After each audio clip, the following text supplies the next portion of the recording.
So, while I was in the hospital with a broken leg after a car accident, my boyfriend posted pictures of himself at a party with his ex. The caption? Finally free from the needy drama queen and her constant demands. We'd been together 4 years. I didn't comment. This morning, my phone wouldn't stop vibrating with desperate messages, and his mother begging me to reconsider. Okay, so I've been dating Richard for 4 years, and it's been a journey. Like one of those journeys where the tour guide abandons you halfway up the mountain, and you realize you've been carrying everyone's backpacks the whole time. That kind of journey. We met when I volunteered at this community garden restoration project that my company was sponsoring. I was assigned to the compost team, and Richard was the team leader who called himself the Compost King. You know, despite the red flags, I found his enthusiasm for rotting vegetables endearing. He had this whole speech about how breaking down is just the first step to building something beautiful. My dumb plant-loving heart was like, sign me up for this metaphor. Fast forward 4 years, and I now realize the only thing being composted was my self-respect. Let me count the ways. Richard had helped with rent exactly 7 times in 4 years. My name is the only one on the lease because his credit is temporarily damaged. For 4 years, he's been between jobs approximately 60% of the time. When he does have money, it goes to his gaming setup, his clothing, or going out with the boys. He's asked to borrow my car more times than he's asked how my day was. But your girl was in love, so I made excuses for him. He was finding himself and had potential. All that garbage we tell ourselves when we're dating a man-child. So last week, I got into a pretty bad car accident. Some idiot ran a red light and T-boned my car. I ended up with a broken leg, 3 fractured ribs, and a concussion. The doctor said I was lucky it wasn't worse. But TBH, it felt pretty damn awful. Richard visited me in the hospital once, for 20 minutes. He said hospitals give him anxiety, and he needed to process this trauma in his own way. The trauma that happened to me. Not to make it about me or anything, but I was the one with metal pins in my leg. My best friend Anastasia stayed with me though. She slept in that uncomfortable hospital chair for 3 nights. She helped me to the bathroom, brought me real food, and even washed my hair in that tiny sink because I couldn't shower. That's friendship, people. So there I am, drugged up on pain meds, when Anastasia gets this weird look on her face while scrolling through her phone. I asked what was wrong, and she tried to play it off, but I could tell something was up. I grabbed her phone. Rude, I know, but pain meds make me aggressive. And what do I see? Richard at a party with his arm around his ex, Katie. The caption? Finally free from the needy drama queen and her constant demands. I just froze. 4 years. 4 whole years of my life supporting this man emotionally, financially, putting up with his finding himself phases, his gaming addiction, his inability to clean a toilet properly. And this is what he posts when I'm literally broken in a hospital bed? The worst part was seeing all the comments from our friends saying things like, glad you're happy, bro, and you deserve better. Where were the people saying, hey, isn't your girlfriend in the hospital right now? I didn't comment. I didn't text him. I didn't call. I just processed. And while I processed, I remembered something very important. My name is the only one on the lease. So I made some calls. I called my landlord and explained the situation. I called my brother, I called my cousin, and I made a plan. Fast forward to yesterday. Richard had been back to the apartment a few times while I was staying with Anastasia during my recovery, but he had no idea what was coming. My brother and 2 of his coworkers helped me execute phase 1 of my plan. We packed up every single one of Richard's belongings. Every crusty sock, every limited edition Funko Pop, every gaming console and special edition controller, his precious collection of craft beers, his signed baseball cards, everything. And we threw it all in the dumpster behind our apartment complex. Not the recycling bin, the dumpster. The compost king can decompose with his trash where he belongs. That might seem harsh, but here's the thing. Richard hadn't paid rent in 3 months. The landlord had been sending notices that I'd been hiding from him because I was embarrassed that my boyfriend couldn't contribute. I had been picking up extra freelance work to cover his while he told me he was networking for opportunities. Here's where it gets even better.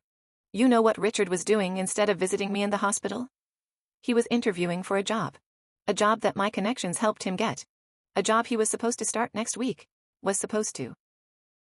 Let's just say that the hiring manager is my former college roommate's brother. And he received some very interesting information about Richard's financial history and reliability. along with screenshots of those social media posts about being finally free from his needy girlfriend who was hospitalized. This morning, my phone started blowing up. Text after text from Richard. Where is my stuff? Are you serious right now? You can't do this to me. Everything I own was in that apartment. My collector's items are worth thousands. You're going to pay for this. And then the tone changed. Baby, please, I'm sorry. I was just drunk and stupid. Katie doesn't mean anything to me. I was just dealing with the stress. Please call me back. I love you so much. We can work this out. You're the only one I want. But the best messages. Those came from his mother. Richard's mom has always treated me like I was lucky to be with her precious boy. She called me crying, saying I need to reconsider what I've done, that her son made a mistake but doesn't deserve to have his life ruined. She said he told her about the other thing I did, the job situation, and that I was being vindictive and cruel. And you know what? Maybe I am. But 4 years of supporting someone who couldn't even be bothered to visit me more than once in the hospital, who publicly celebrated being free from me while I was learning how to use crutches. The lease renewal is coming up next month. I'm not renewing. I'm moving in with Anastasia until I find a new place. A fresh start with furniture that doesn't have memories of Richard gaming on it while I cooked, cleaned, and paid the bills. I don't regret what I did, not one bit. Edit. No, I'm not worried about legal consequences.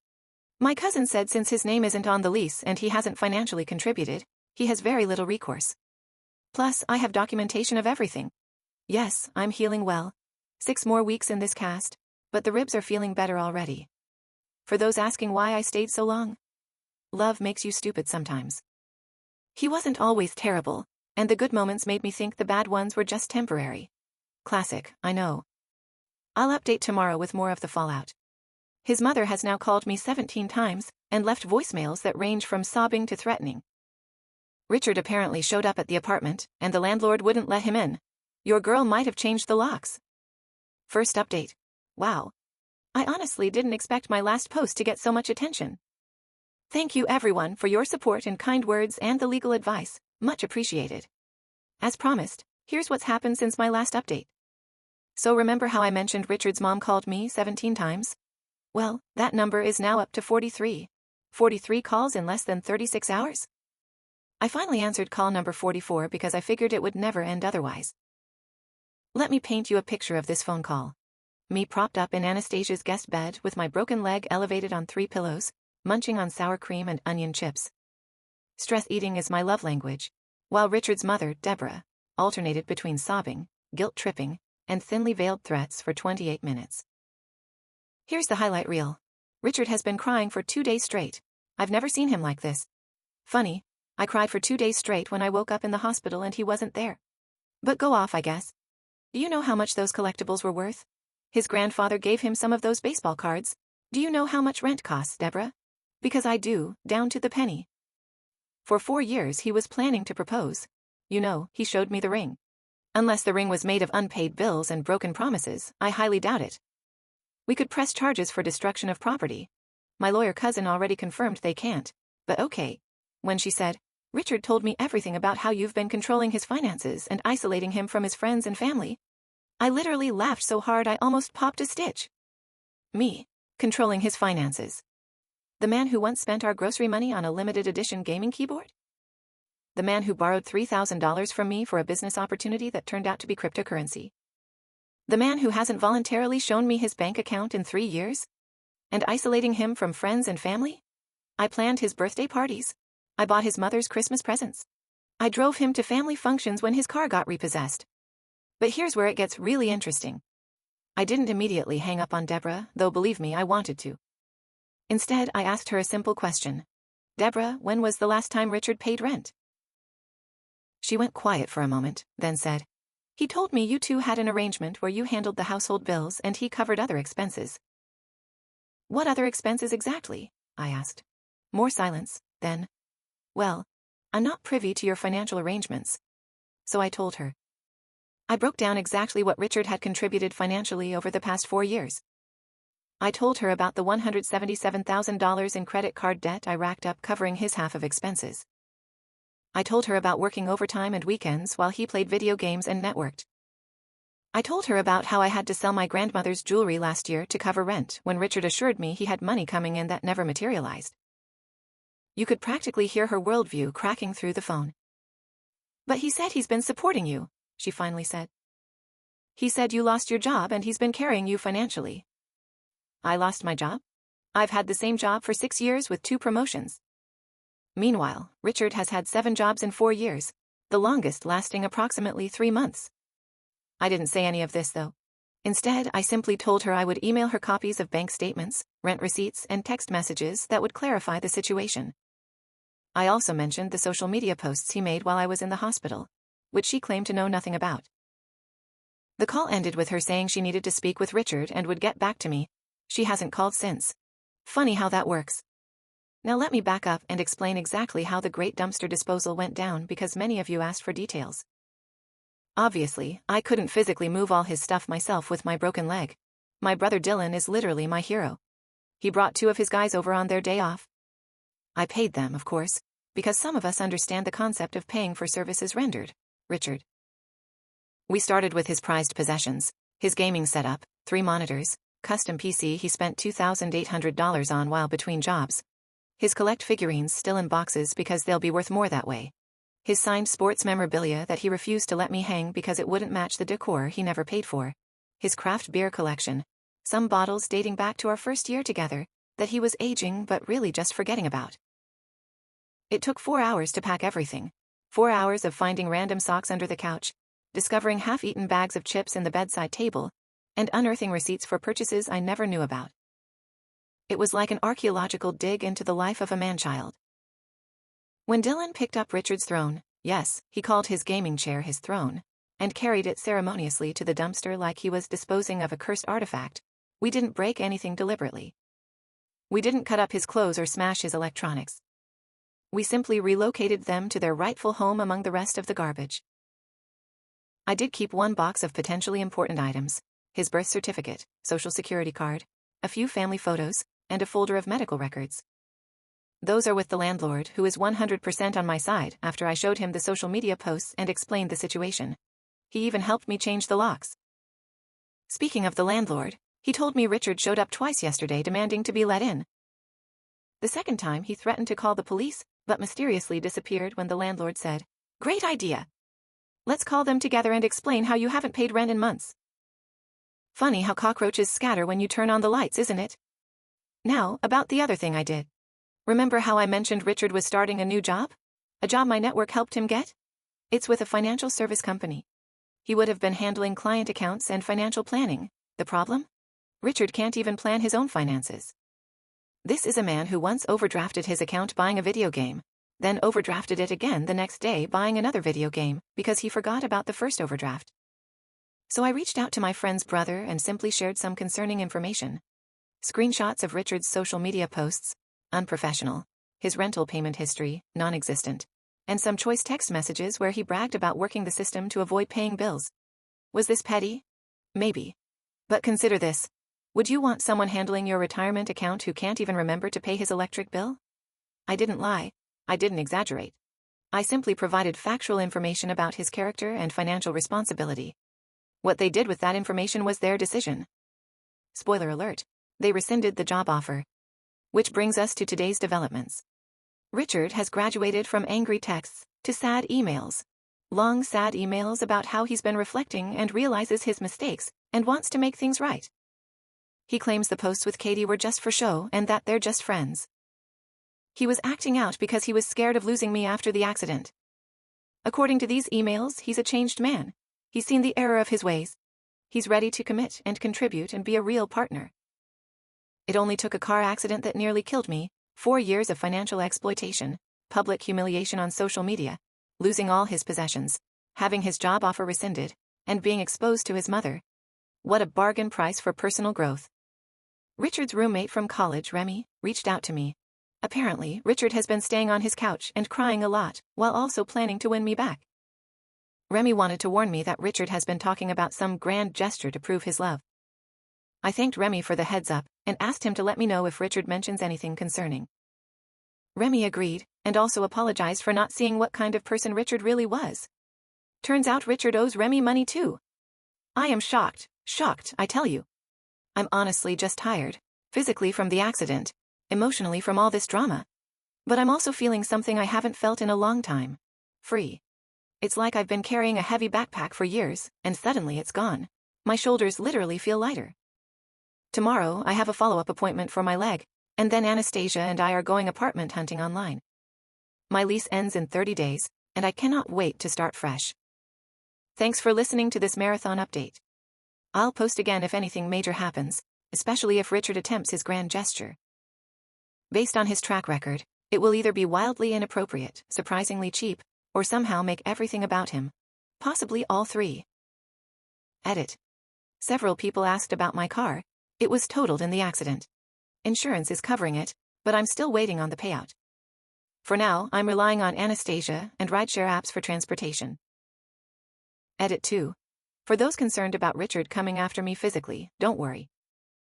My apartment building has security cameras, Anastasia's building has a doorman, and Richard is, above all else, a coward. He talks big but wilts under any real confrontation. Second update.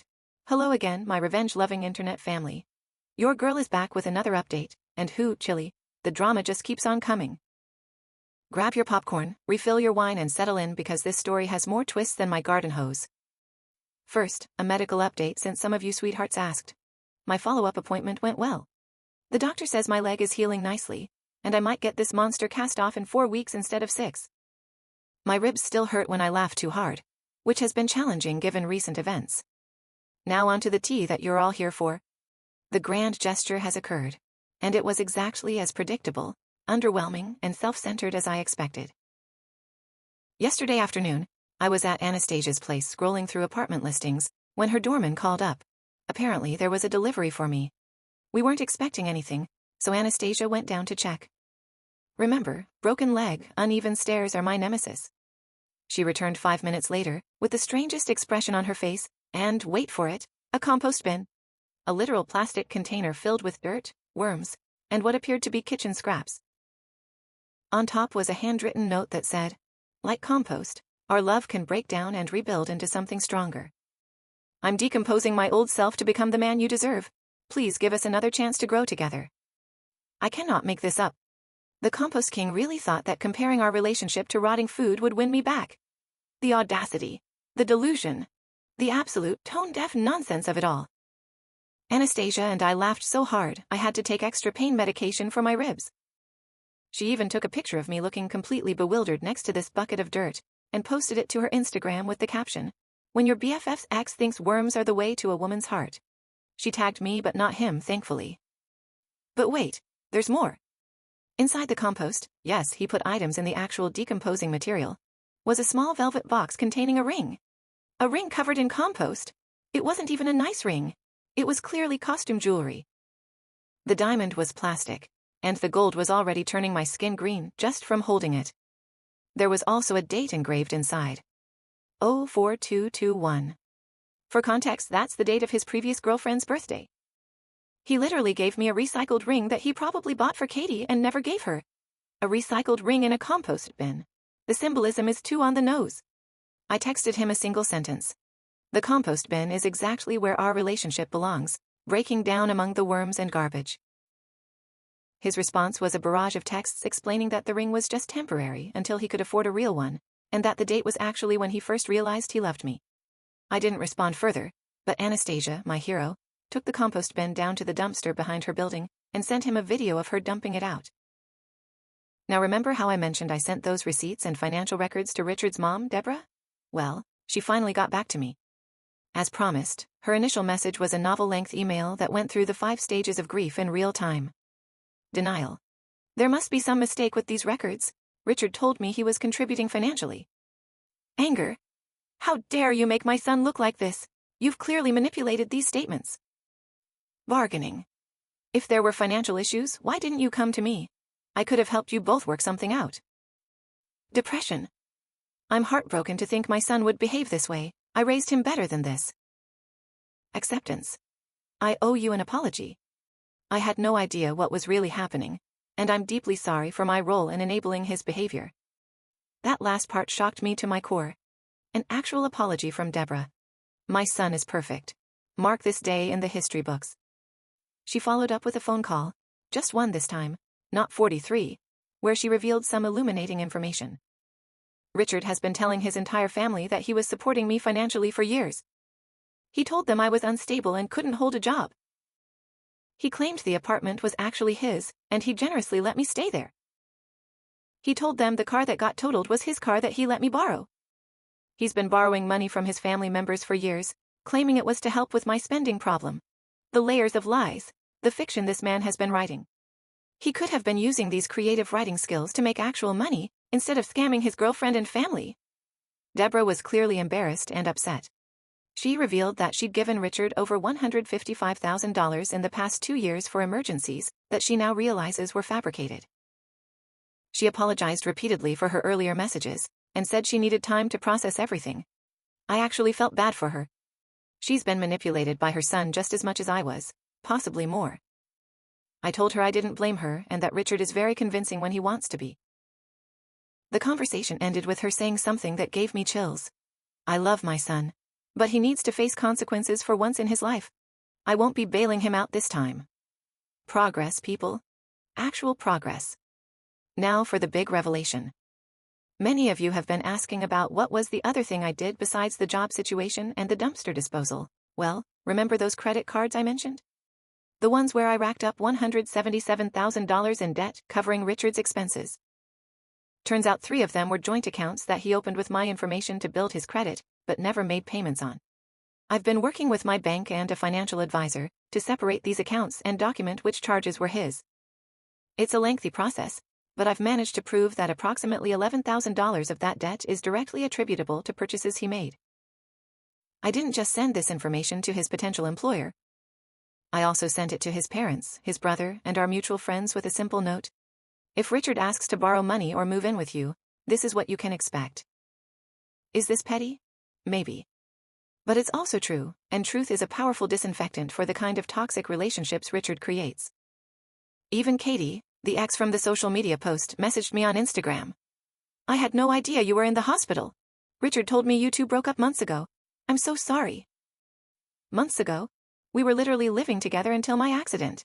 The fiction this man creates. I responded politely to Katie, assuring her I didn't blame her. She revealed that Richard had been messaging her for weeks before the party, claiming we were on a break and that he was ready to move on. She feels terrible and offered to send me screenshots of their conversations. I declined the screenshots, no need to torture myself further, but thanked her for her honesty. Richard showed up at Anastasia's building again yesterday evening. The doorman refused to let him up. He caused a scene in the lobby, yelling that he just wants to talk and explain everything. The doorman called the police, but Richard left before they arrived.